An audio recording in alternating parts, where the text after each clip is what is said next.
Alright, so I get asked this quite a bit about putting an aftermarket taillight on, like this one. This is a '79 Honda CX500.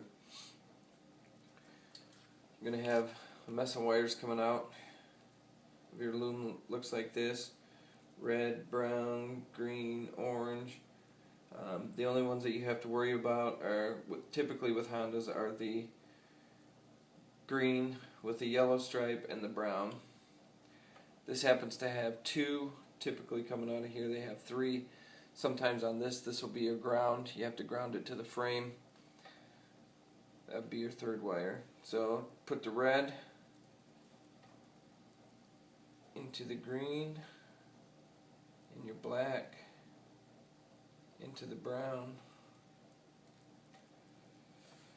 and works. Simple, but it frustrates a lot of people, and I have a lot of people ask me about it. So there you go.